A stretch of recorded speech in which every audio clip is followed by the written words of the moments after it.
हरियाणा में एक राज्यसभा की जो राजनीतिक रार चल रही है ना, वो थमन का नाम नहीं ले रही, तना बेरा होगा उसका। सही कह रहे मेरे यार, वो तो कसुत्ता है खड़दू खाड़ा उतर रहा था गणे दिन से, मतलब चल रहा है गीम क्यों गया ये बुस मेनू हो गया। वो 5 क्रॉस वोट करने वाले थे ना, उनकी तो क्लास लग रही है। और जो वो बच के 4 थे ना जिन पर गलती हुई है करी है उनने, हालांकि उनने तो ग्रीन सिग्नल मिल गया पार्टी था। तो अब पार्टी की करा चुनाव आयोग ने घेर के बीजेपी पर आरोप लगा के उन्हें 4 न बचाने की तो कोशिश कर रही है, लेकिन 5 लपेटने खातर मीटिंग पे मीटिंग चल रही है।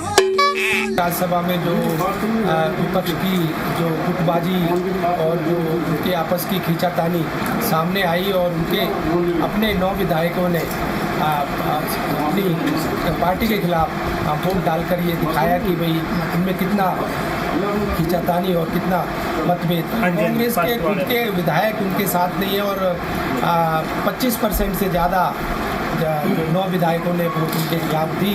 तो आप देख सकते हैं कितना अंदरूनी इनमें गुटबाजी और मतभेद। कांग्रेस तो संभल गई, कांग्रेस तो संभल गई, कांग्रेस तो संभल गई। कांग्रेस तो इस बात खुशी मना रही है कि हमने भारतीय जनता पार्टी की लाख कोशिश के बावजूद जो उन्होंने प्रलोभन दिए, जो उन्होंने दबाव डाला, उन सब के बावजूद हमारा उम्मीदवार जो एक साधारण परिवार से, एससी समाज से, दलित समाज से, जिसको मौका दिया हमारे नेता आदरणीय राहुल गांधी जी ने, आदरणीय खड़गे साहब ने, देश की सबसे बड़ी पंचायत में पहुंचाने का, वो हमारे बहादुर ईमानदार विधायकों के माध्यम से चुनाव जीते हैं। भारतीय जनता पार्टी का घिनौना खेल आपके सामने आया, आपने देखा।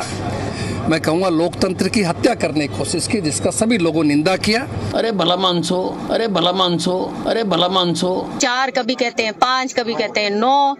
तो यही जाने कि इनकी क्या रणनीति है, किसको दिखा रहे हैं, किसको छुपा रहे हैं, क्या सोचते हैं।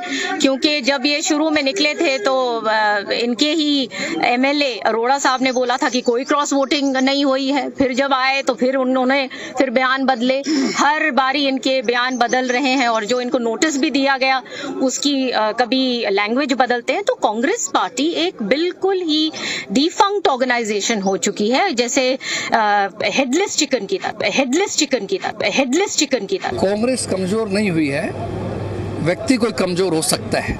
कांग्रेस मजबूत बन के निकली है, उभरी है, पूरे देश में एक अच्छा संदेश गया है। और जिन लोगों ने कांग्रेस पार्टी के साथ अनुशासनहीनता की है, क्रॉस वोटिंग की है, उनके खिलाफ सख्त कार्रवाई की जाएगी, ये मैं आपको विश्वास दिलाता हूँ। सही कह रहे मेरे यार, उन्होंने पीछे सुनी थी कि भाई कि वो जो 4 बचाने के चक्कर में मुंडा अनुशासन समिति तभी मतलब वो लगाई थी कि भाई इन 5 पे तो कार्रवाई हो है और वो चुनाव आयोग की शिकायत करे कि भाई ये हमारी गला गलत करे, इन सारा की कुछ सही करें। हाँ तो जंग तो देख ली, लड़न लाग रहे हैं, कोई बचाने की लड़न लाग रहा है, कोई अपने भगावते भी करे, इनको बुलाया भी नहीं। भारी वैलिड थी वोट, भारी वैलिड थी वोट, भारी वैलिड थी वोट, कोई इनवैलिड नहीं थी, जबरदस्ती इनवैलिड की गई। शुरुआत में नहीं हुई थी, उनकी वोट डल चुकी थी। उसके बाद कई घंटे के बाद उन्होंने इस बात का एतराज किया। असूल ये होता है जब वोट डालें, जब किसी को एतराज हो तो उसी टाइम एतराज करना पड़ता है। उस टाइम कोई एतराज नहीं किया, आफ्टर थॉट लेके उन्होंने किया और उसने आरओ ने कैंसिल कर दी, वो इनवैलिड कर दी जब कर नहीं सकता था वो। अरे भला मानसो, अरे भला मानसो, अरे भला मानसो। क्रॉस वोटिंग नहीं करी है, क्रॉस वोटिंग 5 ने की है, बाकी जो आरओ था उसने जबरदस्ती कैंसिल किए। इनवैलिड वोट थी हमारी, क्रॉस वोटिंग हुए 4 वोट जबरदस्ती कैंसिल किए, इनवैलिड थे। नाम का नहीं पता होता, नहीं पता होता, कई बार बताया नहीं होता, बैलेट पेपर नाम थोड़ा ही होता है। आता ताऊ वो कहावत नहीं सुनी, वो आदमी कदे लड़ाई नहीं जीत सकता जिसमें दुश्मन अपने हो। बात तो सही कह रहे मेरे यार।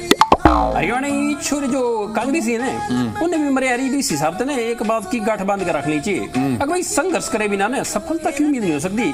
क्यों करे जुगर भाई पूरे जो है पूरी रात अंधेरे के लिए लड़ाई करे है और फिर तड़के जाके कितने रोशनी दिखा है। सही बात।